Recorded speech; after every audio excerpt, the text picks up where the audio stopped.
যেমন আল্লাহর নবীর দুই নাতি হাসান আর হুসাইন। আপনার আমার পয়গম্বর হাসান হুসাইনকে এত ভালোবাসে, এত মোহাব্বত করে। দুইজন নাতি হাসান আর হুসাইন, নবীজির বড় আদরের নাতি। আল্লাহর নবীর সামনে এক পেয়ালা গোশত, আমার নবীজির সামনে এক পেয়ালা গোশত। হযরতে হাসান দৌড়াইয়া নবীজির সামনে আসলেন। ছোট মানুষ আল্লাহ নবীর সামনে আইসা দেখলেন নবীজির সামনে এক বাটি গোশত রাখা আছে। এই গোশত হলো সৎকার গোশত। হযরতে হাসান যখন বাটির ভিতরে গোশত হাত ঢুকাইয়া দিয়া গোশত হাতের মধ্যে নিলেন, নবীজি সঙ্গে সঙ্গে হাত থেকে গোশতটা নিয়ে নিলেন আর বললেন, হাসান রে, এইটা হইল সৎকার গোশত, আর নবী পরিবারের জন্য সৎকা খাওয়া জায়েজ নাই। আমরা হলে বলতাম যে ছোট বাচ্চা, নাবালেগ বাচ্চা খাইলে আর কি হইব। নবীজি হাত থেকে টাইনা নিয়ে নিলেন যে এটা খাইও না, এটা আমাদের জন্য হালাল না, এটা আমাদের জন্য হারাম। নবীর বংশের মানুষ এই সৎকা খাইতে পারে না, এরা হালাল খাবার খাবে, এরা হাদিয়া খাবে, এরা সৎকা খাবে না। আপনার আমার নবী হাসান হোসাইনকে কত ভালোবাসে, মোহাব্বত করি। আমরা তো মুসলমান ভাইরা বিশ্ব নবীর দুই নাতি হাসান আর হোসাইনকে মা ফাতেমা, হাসান হোসাইনের মা ফাতেমা সুন্দর করে জামা পরিধান করাইয়া বললেন, যাও তোমার নানা জুমার নামাজ পড়াইবার জন্য খুতবা দিতেছে, তোমরা নানার কাছে যাও। ছোট্ট দুই হাসান হোসাইনকে নবীজির মেয়ে ফাতেমা, হযরতে ফাতেমা জামাটা পরায় পাঠাইয়া দিলেন, যাও তোমার নানার কাছে যাও। হাসান আর হোসাইন ছোট মানুষ, নানার কাছে যাইতে গিয়া উপর হইয়া জমিনে পড়ে গেল। হাসান তার হোসাইনকে টাইনা ধরে উঠায়, আবার হাসান পড়ে গেলে হোসাইন টাইনা উঠায়।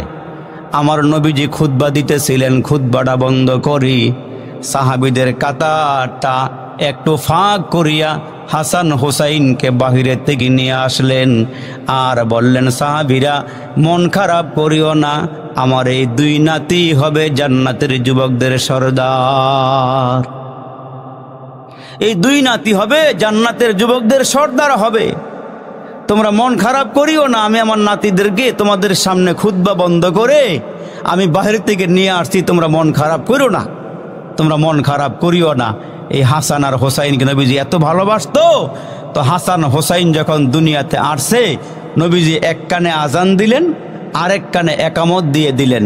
এই জন্য প্রত্যেকটা মুসলমান পুরুষের দায়িত্ব হলো, যখন ছেলে সন্তান মেয়ে সন্তান দুনিয়াতে আসে, এদেরকে একটু আজান, এক কানে আজান শোনায় দেওয়া, আরেক কানে একামত দিয়ে দেওয়া। কিন্তু আমরা আজকে আমার সন্তানকে দিন শিখাই না, আজকে আমার সন্তানকে আমি আলেম চিনাই না, হুজুর চিনাই না। আজকে আমার সন্তানকে আমি শিখাইছি ব্রাজিল, আমি আমার সন্তানকে চিনাইছি আর্জেন্টিনা। আজকে আমার ওই সন্তানের রাস্তা দিয়ে হাঁটতে গেলে হুজুর দেখলে বইলা ওঠে হুজুর জঙ্গি, হুজুর হলো সন্ত্রাস, হুজুর হলো বোমাবাজ। কেন? আমি আমার সন্তানকে জুমার দিন আমার সঙ্গে মসজিদে নেই নাই, আমি আমার সন্তানকে দিন শিখাই নাই, আমি আমার সন্তানকে কোরআন শিখাই নাই। জুমার দিন আসলে পরে, শুক্রবারে আসলে পরে মাঝে মাঝে কিছু জায়গা আছে যেখানে গেলে গাড়ির পুরো জ্যাম লাগে। তো মাঝে মাঝে জিজ্ঞেস করে ড্রাইভার, আজকে তো জ্যাম লাগার কারণটা কি, জ্যাম লাগছে কেন? হুজুর আজকে না শুক্র শনিবার 2 দিন বন্ধের দিন, বন্ধের দিন আসলে দেখবেন ওই যে ফ্যান্টাসি কিংডম, তারপরে সাভার এলাকার মধ্যে বিভিন্ন স্পোর্টে গেলে বাচ্চা নিয়ে দৌড়াই। অথচ আগেরকার মুরব্বীরা বাচ্চা নিয়ে দৌড়াইতো আল্লাহর ঘর মসজিদে, বাচ্চা নিয়ে দৌড়াইতো আলেম ওলামার কাছে যে হুজুর একটু আদব শিখাইয়া দেন, দিন শিখাইয়া দেন। আর আজকে দেখা যায় আমার বাচ্চা বড় হুজুরের নাম জানে না, সাহাবীর নাম জানে না, নবীর নাম জানে না। আর এক জায়গার মধ্যে ওয়াজ করতে গিয়ে আমি দেখলাম এদের বসার যে অবস্থা, এদের বসার অবস্থা বেশি ভালো না। তখন আমি জিজ্ঞেস করি, দেখি তো এরা কি অবস্থার মধ্যে আছে। আমি জিজ্ঞাসা করলাম, ভাই একজন বলেন তোমার নবীর নামটা কি? মাঝখানতে উঠটা কয়, হুজুর আমি জানতাম আমার নবীর নাম খাজা মঈনুদ্দিন, এখন যে কি হয়েছে বুঝতাম। জোরে কন্যা নাউজুবিল্লাহ। মিয়া এই মানুষের অভাব নাই, মিয়া আমার নবীর নামটা বলতে পারে না, নবীর পরিচয়টা বলতে পারে না। তার কারণ ওইদিকে আমার শিক্ষাও নাই, ওই শিক্ষাটা আমি গ্রহণও করি নাই।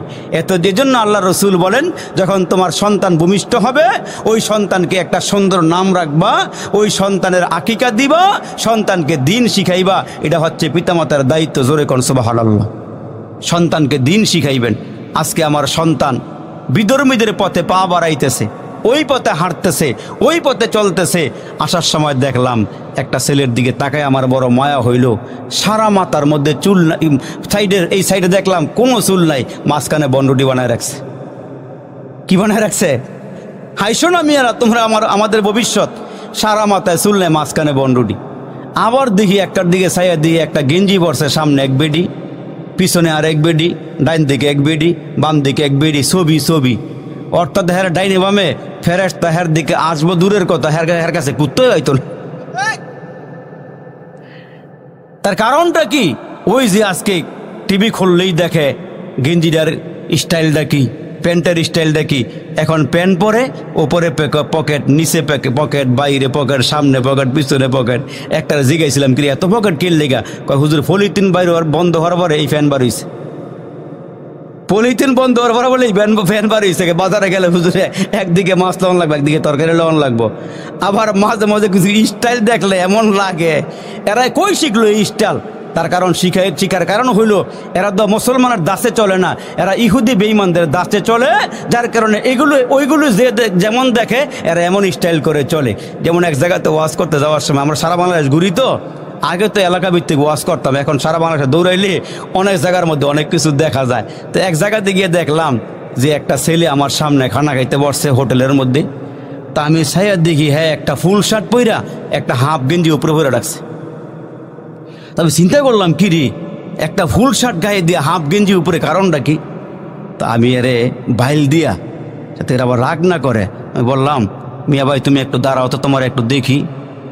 হ্যাঁ দাঁড়াইছে, দাঁড়ানোর পরে আবার বসাইছি। তার মনে মনে প্রশ্ন, এই হুজুরে আমার দাঁড়া করাইলো কেন, আবার বসাইলো কেন? খানা খাইয়া যখন রওনা দিছি বের হয়ে যাবো, আমার হুজুর একটা কথা। কি কথা বলো? হুজুর আমারে খাড়া করাইলে কেন, বসাইলেন কেন? মনে কিছু নিবা? না হুজুর নিব না, বলেন। আমি বললাম যে তোমার ফুল শার্টের উপরে তুমি হাফ গেঞ্জি পরছ, আমি এই স্টাইলটা দেখা আমি তোমার দাঁড়া করা দেখলাম, তুমি যে একটা বড় প্যান্ট পরছ, এই প্যান্টের নিচে আন্ডার প্যান্টে আছে, এটা তুমি উপরে পরছ নিচে পরছ, এটা দেখলাম আমি তোমার উঠাইয়া। কয়দিন পরে আসতে পারে, অসুবিধার কারণ নাই, আসতে পারে কয়দিন পরে, এই স্টাইল শুরু হয়ে গেছে। এই জন্য মুসলমান আমার নবীর তরিকায় চলবে, ঠিক কিনা জোরে বলেন। সন্তানদেরকে ওই তরিকাই চালাবে, ওই তরিকা শিক্ষা দিবে, তাহলে এই সন্তান আপনার আমার কথা মানবে, আপনার আমার কথা অনুযায়ী চলবে। আর না হইলে এই সন্তান ভবিষ্যতে ওই যে মাঝে মাঝে পত্রিকা খুললে দেখেন ছেলে বাবারে মারছে, ছেলে মারে হত্যা করছে, ছেলে বাবারে হত্যা করছে। এই কালচার আস্তে আস্তে সমাজে ঢুকতেছে। যাতে করে সমাজের ভিতরে এগুলো ঢুকতে না পারে আমাদেরকে সোচ্চার থাকা লাগবে। আল্লাহ কবুল করুক, বলেন আমিন। আর একটু জোরে আওয়াজ করে বলেন আমিন। এই জন্য বলতেছিলাম বাবাজির, আরে নেককার মানুষের সঙ্গে চলাফেরা করা, নেককারদের সঙ্গে উঠা বসা করা। কারণ হইল আলেমের কাছে গেলে ভালো পরামর্শ দিবি, আলেমের কাছে গেলে ভালো পথ দেখাইয়া দিবি, খারাপ মানুষের কাছে গেলে খারাপ পথ দেখাইয়া দিবে।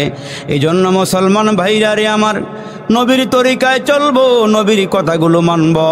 নবীর সঙ্গে চলাফেরা করি আবু বকর সিদ্দিক জান্নাতি হয়ে গেল, নবীর সঙ্গে চলাফেরা করিয়া হযরত ওমর জান্নাতি হয়ে গেল, নবীর সঙ্গে চলাফেরা কইরা ১৬ লক্ষ সাহাবী দামি হয়ে গেল। এ নবীর উম্মতের দল, আল্লাহ নবীর সাহাবীরা নবীর জন্য পাগল, নবীর এক নজর না দেখলে পাগল পারা হয়ে যায়। নবীজির সঙ্গে নবীর সঙ্গে উঠা বসা করে, নবীর সঙ্গে চলাফেরা করে। কারণ আমার নবী ছিল বরকতের নবী, আমার নবী ছিল দামি নবী। ওই পয়গম্বর নবীর কাছে সাহাবায়ে কেরাম বৈশা বৈশা নবীজির কাছ থেকে দিন শিখত, কোরআন শিখত। আর ওই সাহাবীগুলো কোরআনওয়ালা হইয়া জান্নাতি হইয়া দুনিয়ার জমিন থেকে বিদায় হয়েছে। এরা নবীজির সঙ্গে উঠা বসা করছে, নবীজির সঙ্গে চলাফেরা করছে। কারণ নবীর হাতে বরকত, পায়ে বরকত, চলাফেরার মধ্যে বরকত। ওই বরকত সাহাবায়ে কেরাম পাইছে কেমনে জানেন? আল্লাহ নবীর সাহাবী হযরত আলী কাররামাল্লাহু ওয়াজহু ফজরের নামাজ পড়লেন। এখন তো হালকা হালকা শীত, ভোর রাত্রে লাগে, কুয়াশাও মাঝে মাঝে পড়ে। হযরত আলী রাদিয়াল্লাহু তাআলা আনহু ঘরের মধ্যে কোনো খাবার নাই, ঘরের মধ্যে হাসান হোসাইন ক্ষুধার্ত, বিবি ফাতেমাও ক্ষুধার্ত। হযরত আলী কাররামাল্লাহু ওয়াজহুর বিবি ফাতেমাও ক্ষুধার্ত, ঘরে কোনো খানা নাই। ফজর নামাজের পর ফাতেমা ডাক দিয়ে বলে, স্বামী আজকে কয়েকদিন যাবৎ ঘরের মধ্যে কোনো খানা নাই, আপনি যান না আমার বাবার কাছে কিছু খানা নিয়ে আসেন। হযরতে আলী কাররামাল্লাহু ওয়াজহু বলেন, আমি চাদর মুড়া দিয়া চাদর গায়ে দিয়া নবীজির সামনে গেলাম। ফজর নামাজের পরে আল্লাহ নবী পায়চারি করতেছেন, হাঁটতেছেন। আমাকে দেখার পর কুয়াশাও পড়ছে। বিশ্বনবী রহমতের নবী আমাকে দেখে বলে, তুমি কি? কয় আমি আলী। কয় ফজর নামাজের পরে এখানে কেন ঘোরাঘুরি করতেছে, কারণটা কি বলো? হযরতে আলী রাদিয়াল্লাহু তাআলা আনহু বলেন, নবী গো, আমার ঘরে কোনো খানা নাই। ইয়া রাসূলুল্লাহ, আপনার কাছে আসছি, কোনো খানা আছেনি? আমার বিবি ক্ষুধার্ত, হাসান হোসাইন ক্ষুধার্ত। আমার নবী ডাক দিয়ে বলে, এরে আলী, আমার ঘরে কোনো খানা নাই, তোমাদেরকে খানা দিব কোথায় থেকে? তবে শোনো, তুমি একটু সামনের দিকে হাঁটিয়া যাও, ওইখানে গিয়ে দেখো একটা খেজুর গাছ দাঁড়ায় আছি। ওই খেজুর গাছের সামনে যাইয়া আমার কথা বলবা, দেখবা তোমার এসে খেজুর দিয়া দিবে। মরা খেজুর গাছ দাঁড়ায় আছে। হযরতে আলী কাররামাল্লাহু ওয়াজহু বলেন, নবীজির কথা অনুযায়ী আমি বের হয়ে গেলাম। সামনে গিয়ে দেখি একটা মরা খেজুর গাছ দাঁড়ায় আছে। ওই খেজুর গাছটা দেখে আমি চলে আসলাম। আগো নবীজি আমাকে পাঠাইছেন, জীবিত খেজুর গাছ হইলে খেজুর পাওয়ার আশা ছিল, কিন্তু আমি সামনের দিকে গিয়ে দেখলাম একটা মরা খেজুর গাছ দাঁড়ায় আছে। ওগো আল্লাহর নবী, মরা খেজুর গাছ আবার কেমনে খেজুর দিবি? আমার রহমতের নবী ডাক দিয়ে কয়, আলী রে, পাঠাইছি আমি নবী, তুমি কেন ফেরত আসলা? খেজুর গাছের সামনে যাইয়া তোমার চাদরটা খুলিয়া খেজুর গাছের নিচে দাঁড়াইয়া আমি নবীর নাম বলে দিবা, দেখবা মরা খেজুর গাছ থেকে তাজা খেজুর বের হয়ে আসবে। এইটা আমার নবীর মুআজিজা। কি বলেন? কি এইটা আমার নবীর মুআজিজা। হযরতে আলী কাররামাল্লাহু ওয়াজহু বলেন, আমি গেলাম মরা খেজুর গাছের সামনে। মরা খেজুর গাছের সামনে গিয়ে দাঁড়াইলাম। মরা খেজুর গাছের সামনে গিয়ে দাঁড়াইয়া ডাক দিয়ে বললাম, খেজুর গাছ রে, আমি ক্ষুধার্ত, আমার হাসান হোসাইন ক্ষুধার্ত, আমার বিবি ফাতেমাও ক্ষুধার্ত।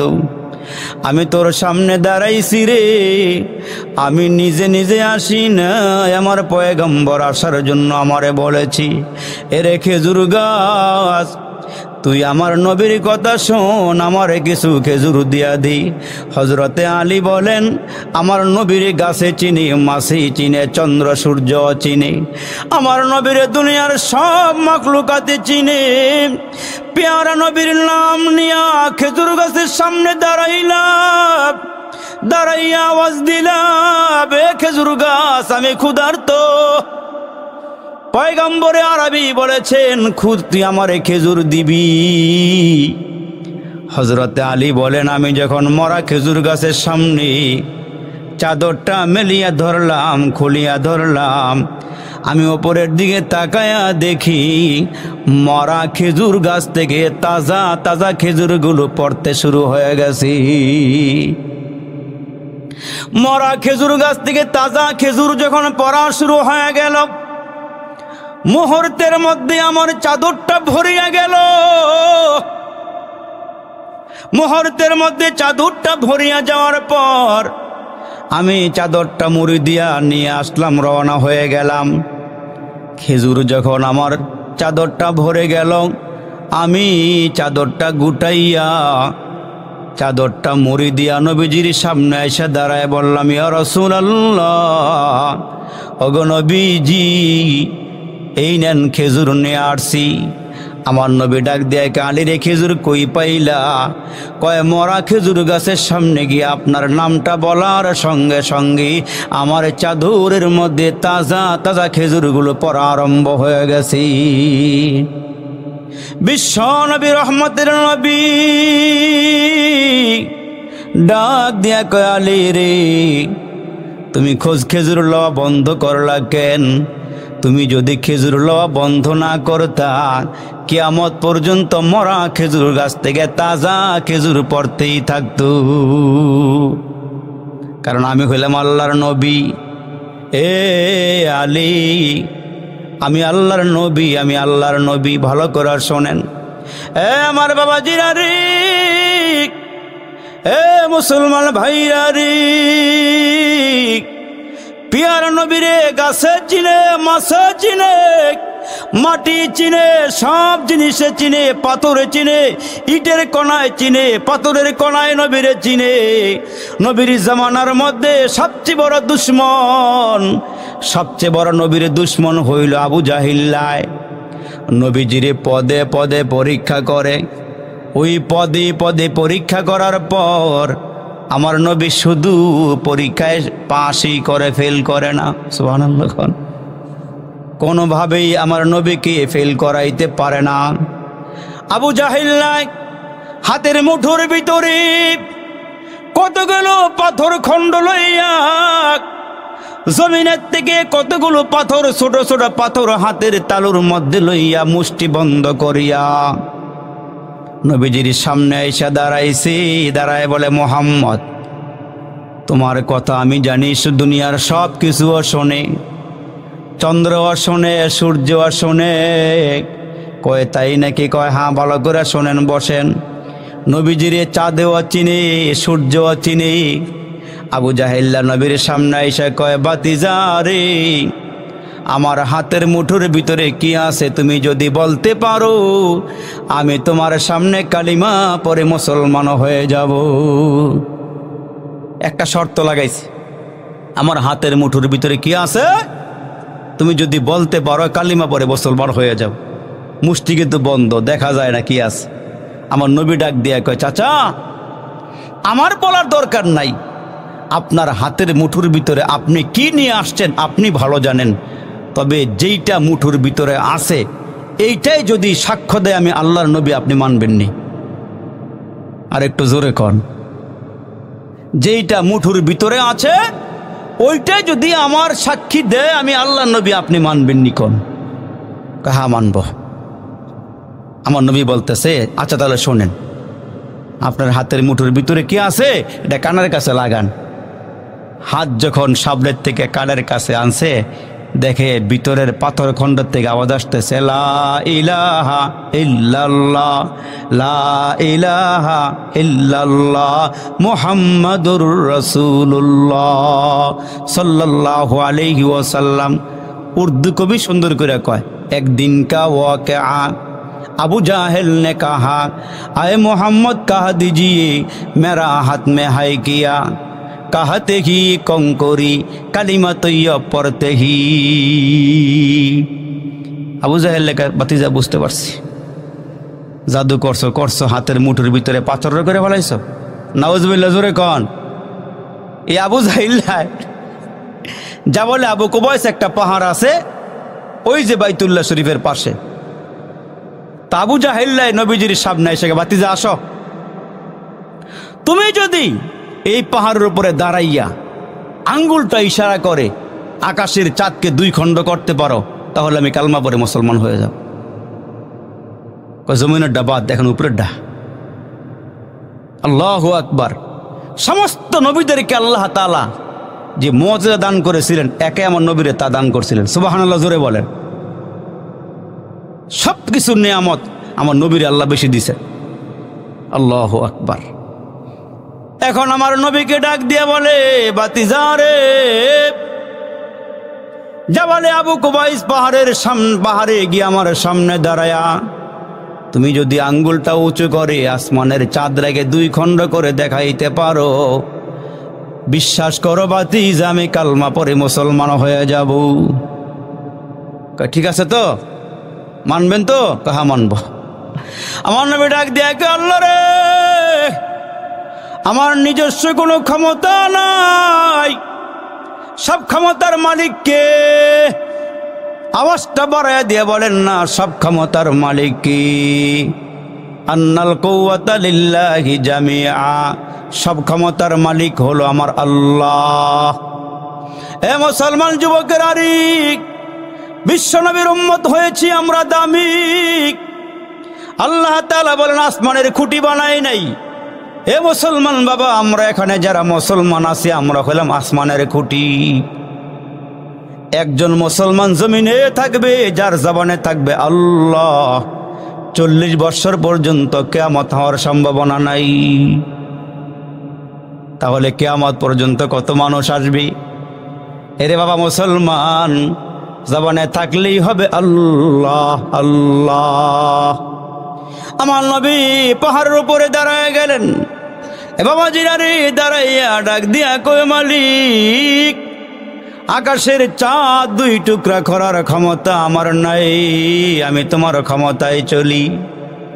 আল্লাহ গো, আবু জাহেল মক্কার নেতায় যদি কালমা পড়ে তাহলে প্রীতি নেতারা এমনি কালমা পড়ে ফেলবি।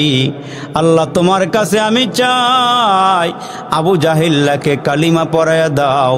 এই জন্য আমার নবী আবু জাহিল্লাকে 1 বার নয় 2 বার নয়, এক রাওয়ায়াতে আসছে 1200 বার কালিমার দাওয়াত দেওয়ার পরেও এই নাখান্দা আবু জাহিল্লা কালমা পড়তে পারে নাই। হেদায়েত তার কবলে লেখা নাই আমার আল্লাহ। ইন্নাকা লা তাহদি মান আহবাবতা ওয়ালাকিন্নাল্লাহ ইয়াহদি মান ইয়াশা। হেদায়েত চাইতে হয়।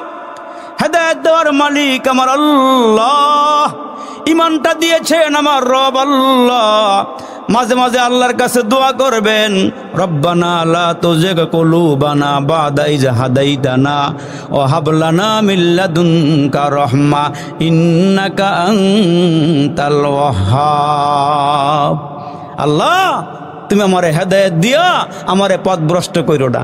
আল্লাহ আমারে হেদায়েতের মালা পরায়া আমাকে গোমরা বানায়ো না, তোমার দিন থেকে আমাকে সরাইয়া দিও না। আল্লাহর কাছে দোয়া করা। তো নবীজি দাঁড়ায় ডাক দিয়া কই মালিক, আমি কই আর তোমার চন্দ্র কই? আল্লাহ আমি আঙ্গুল ইশারা করব, তুমি চাঁদ 2 টুকরা করে দেখায়া দিবা। আবু জাহেল আকাশের চন্দ্রের দিকে নজর দিয়া আসি, আমার নবী শাহাদাত আঙ্গুলটা উঁচু করেছি। উঁচু করতে দেরি হইছে, আবু জাহেল দেখে 2টা চন্দ্রটা 2টা খণ্ড হইয়া আবু জাহেলের সামনে এসে পড়ে গেছে। ডাক দেখে বাতিজা, এইটারা শেষ করে দিলা? নাউজুবিল্লাহ, জোরে কর না। জাদু ওইখানেও করলা? নাউজুবিল্লাহ নাউজুবিল্লাহ। শুধু কি তাই? আরে সূর্য নবীর কথা শোনে। আমার নবী হযরত আলী রাদিয়াল্লাহু তাআলা আনহুকে নিয়ে সফরে গেলেন। সফরে বের হইয়া হাঁটতে হাঁটতে ক্লান্ত হইয়া আমার নবী, দিনের নবী হযরত আলীর রানের ওপরে মাথা মুবারক রাইখা ঘুমায় গেলেন। আমার নবী ঘুমাইতেছেন, ঘুমটা লেগে গেছে। এদিক দিয়ে আসরের নামাজের সময় প্রায় শেষের দিকে চলে আসছি। সূর্যটা পূর্ব আকাশ থেকে হেলতে হেলতে পশ্চিম দিকে গিয়া প্রায় অস্তমিত হয়ে যাওয়ার পথ।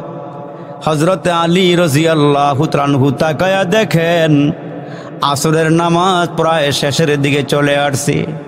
হযরত আলী আফসোস করে বলতেছে, আল্লাহ নবী ঘুমায় গেছি। এদিক দিয়ে নামাজের সময় শেষ হয়ে যাইতেছে। নামাজও দামি, তোমার নবীও দামি, আমি কি করব এখন? তোমার নবীর ঘুমটা আমি কেমনে ভাঙবো?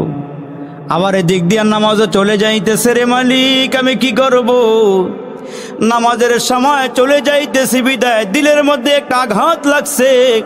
হযরতে আলী রাদিয়াল্লাহু তাআলা আনহুর অজান্তে চোখ দিয়া গড়ায় গড়ায় পানি পড়তে পড়তে 1 ফোঁটা পানি আমার নবীর গাল মুবারকের মধ্যে পড়ে গেল। আমার নবীর গালের মধ্যে যখন পানি লাগছে, নবীজির ঘুম ভেঙে গেছে। চক্ষু খুইলা তাকায়া দেখে হযরত আলীর 2 চোখের কোণায় পানি। আমার নবী ডাক দিয়ে কয়, আলী কি হয়েছে তোমার? কেন কাঁদো বলো?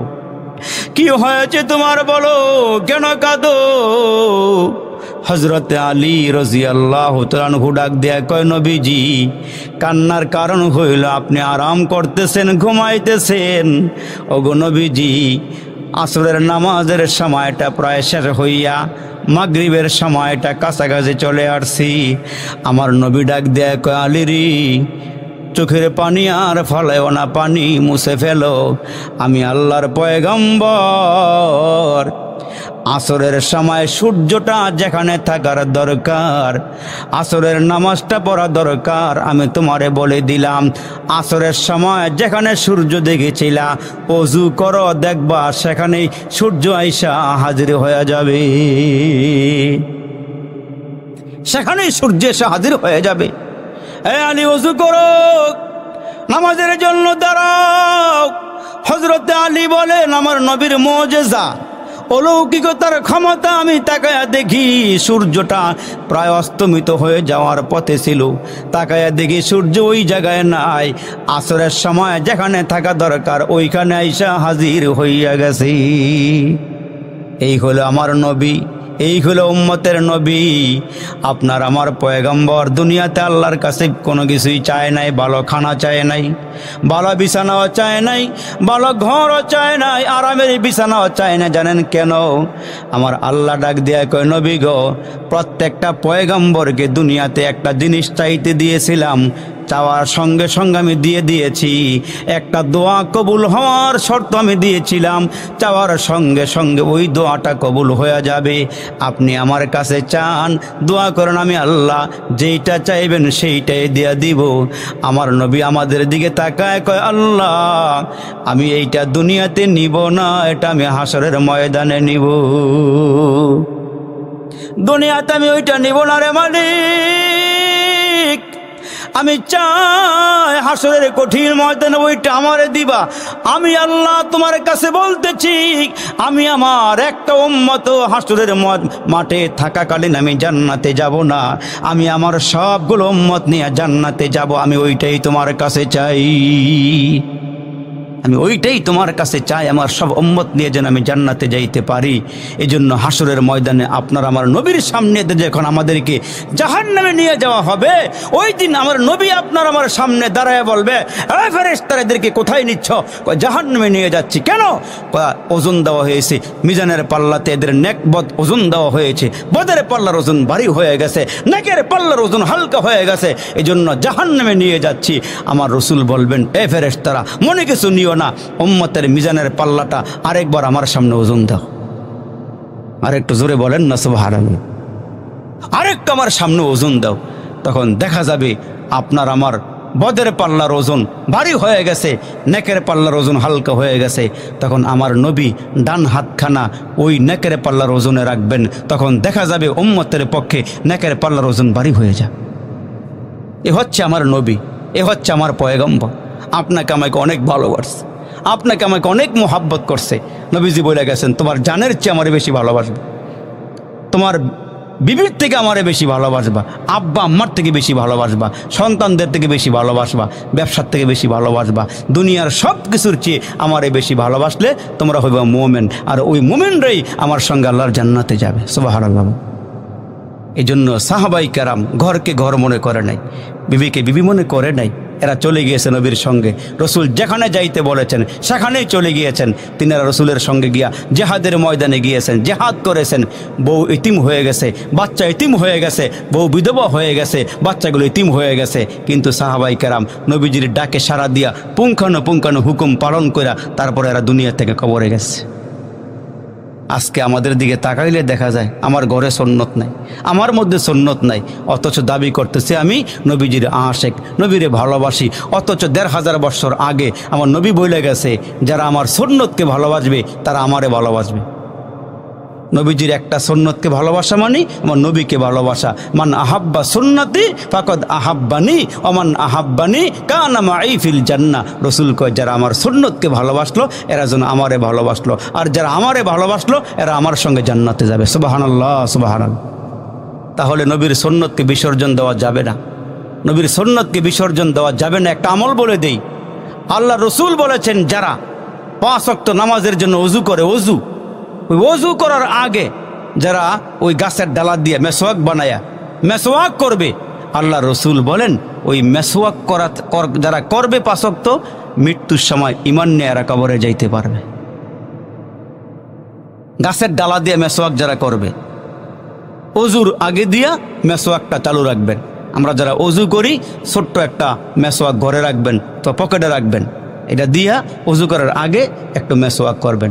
আল্লাহ পাকের রসুল বলেন, তোমার সবচেয়ে বড় পাওনা হইল মৃত্যুর সময় আল্লাহ তোমার ইমানের মরণ দান করবেন। এই জন্য ছোট্ট একটা আমল করা যাবে তো ইনশাআল্লাহ, করা যাবে তো ইনশাআল্লাহ। আল্লাহ আমাদেরকে করার বোঝার তৌফিক দান করুক, বলেন আমিন। আর একটু জোরে আওয়াজ করে বলেন আমিন। আপনারা অনেক টাকা পয়সা মসজিদে দিয়েছেন, শেষ মুহূর্তে এমন কেউ আছেন যে দেন নাই, দিবেন। থাকি রব্বিল আলামিন, ওয়াসসালাতু ওয়াসসালামু আলা সাইয়্যিদিল আম্বিয়া ওয়াল মুরসালিন ওয়া আলা আলিহি ওয়া সাহবিহি আজমাইন। ফেলিয়ে না দিও রে মালিক, ফেলিয়ে না দিও, গুনাহ যত করেছি আমরা ক্ষমা তুমি করিও। বান্দা আছে বন্দিগি নাই, শেষ করেছি জিন্দিগি, আখিরাতের বিচার দিনে পাপীদের উপায় কি? ইয়া আল্লাহ তাকায় দেখো রে মালিক, পেকির চর এলাকার মুরব্বীরা, যুবকেরা, নৌজওয়ানেরা, পর্দার আড়ালের মায়েরা, বোনেরা একসাথে হয়ে রে মালিক যে যেখান থেকে হাতগুলো বাড়ায় দিয়েছি, মাবুদ আমরা গুনাহগার, গুনার বোঝা নিয়ে কাঙ্গালের মতো, ভিখারির মতো তোমার শাহী দরবারে হাতগুলো বাড়ায় দিয়েছি। মাবুদ আল্লাহ গো, এই মজলিস থেকে যারা হাতগুলো বাড়ায় ধরছি, আল্লাহ জানা ও জানা প্রকাশ্যে গোপনে যত গুনাহ করেছি রে মাবুদ, ইয়া আল্লাহ আমাদের জিন্দেগির সব গুনাহগুলো ক্ষমা করিয়া দাও। এ বাবু জানি না কার জন্য জানি আজকের মোনাজাতরা জীবনের শেষ মোনাজাত হয়ে যায়, জানা নাই কোন দোকানের 3টা কাফনের কাপড় তৈরি হয়ে গেছে, জানা নাই রে কোন বাগানের বাসগুলো পেকে গেছে রে মালিক, জানি না রে আল্লাহ কোন দিন জানি তোমার ঘরের পালকিটা আমাদের দুয়ারে হাজির হয়ে যায়।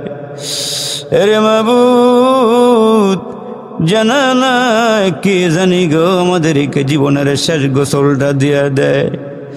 আল্লাহ যেদিন দুনিয়াতে আসছিলাম নিজের গোসলটা নিজে করতে পারি নাই, আবার যেদিন দুনিয়া থেকে বিদায় হয়ে যাব ওই দিনও নিজের গোসলটা নিজে করতে পারবো না রে মাবুদ। আল্লাহ আমরা বড় অসহায়, গুনার বোঝা নিয়া কাঙ্গালের মতো রাতের বেলা হাতগুলো বাড়াইছি। এ মালিক মায়ার নজরে তাকাও, দয়ার নজরে তাকাও, মায়ার নজরে তাকাইয়া জীবনের সব গুনাহগুলো ক্ষমা করিয়া দাও। এ মাবুদ জানি না কার জানি মা নাই, কার জানি বাবা নাই, কে জানি মা হারাইছে গো, কে জানি বাবা হারাইছে রে মাবুদ। রে মাবুদ বাবার মতন আপন কেউ নাই, মায়ের মতো আপন কেউ নাই রে মাবুদ। মালিক বাজারের ভালো ভালো খাবারগুলো আব্বা কিনাই না খাওয়াইছে, আব্বার দিকে তাকাই দেখি সিরা স্যান্ডেল পায়ে দিয়া হাঁটে, শীতের দিনে পাতলা জামা গায়ে দিয়ে হাঁটে। জিজ্ঞেস করলে বাবা ডাক দিয়া বলে, তোমার পায়ে ভালো জুতা দেখলে আমার মনটা ভালো লাগে, তোমার গায়ে ভালো কাপড় দেখলে ভালো লাগে। ওই দরদি বাবা কার জানে কবরে ঘুমাইতেছে রে মাবুদ। আল্লাহ যেদিন বাবা দুনিয়ার থেকে রে বিদায় হয়ে গেল, হে আল্লাহ নিজের হাতে পানি গরম করে রে খাটার মধ্যে আব্বারে শোয়াইয়া নিজের হাতে কসলায়া কসলায়া গোসল দিলাম। বাবারে কত ডাকা ডাকলাম, বাবায় কোনো আওয়াজ করে না। বাবা গো কবে ঘরে ফিরবা, কবে ঘরে আসবা? বাবা এতে কোনো ডাকের সারা দেয় না রে। এই পিকের সারের বাবার যারা হাত বাড়াইছে কার জানি বাবা নাহি রে। কে জানি আব্বা হারাইছো রে, আর কোনোদিন বাবায় ঘরে আসবে না, আর কোনোদিন তোমারে শাসন করবে না, আর কোনোদিন পকেটে টাকাও দিবে না, কোনোদিন তোমার বাবা বাজারের ভালো মাছ তরকারি কিনা খাওয়াবে না।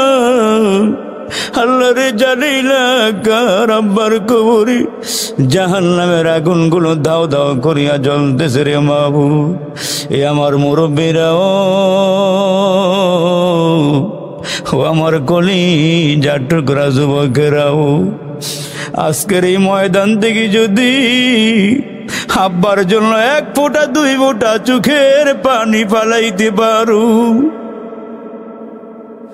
আজকের এই ময়দান থেকে যদি যুবক মার জন্য 1 ফোঁটা 2 ফোঁটা চোখের পানি ফালাইতে পারো, এ যুবক,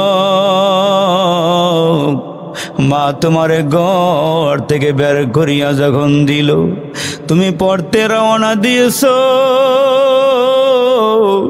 মা রাস্তায় দাঁড়াইয়া দাঁড়াইয়া দেখে তুমি কতক্ষণ হাঁটতে যাইতেছ। ওই মা তোমার দিকে তাকাইয়া আছে, যতক্ষণ তোমারে দেখা যায় মা ঘরে যায় না।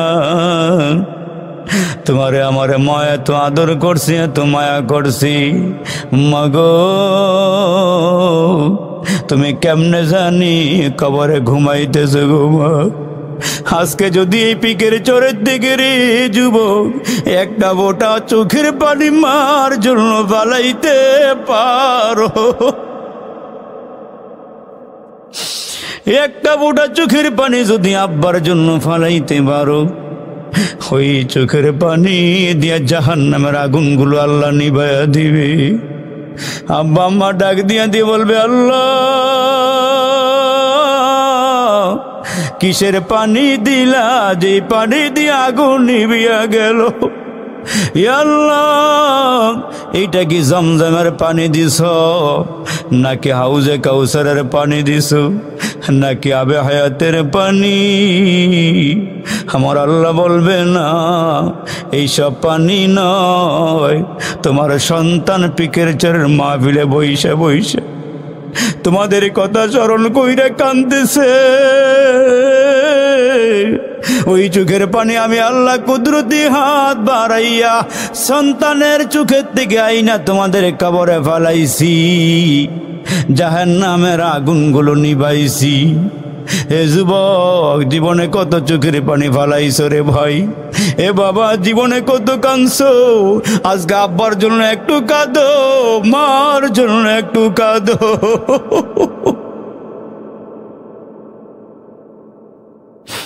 আল্লাহ রে, কবরের বাসিন্দারে কবরে আযাব দিও না।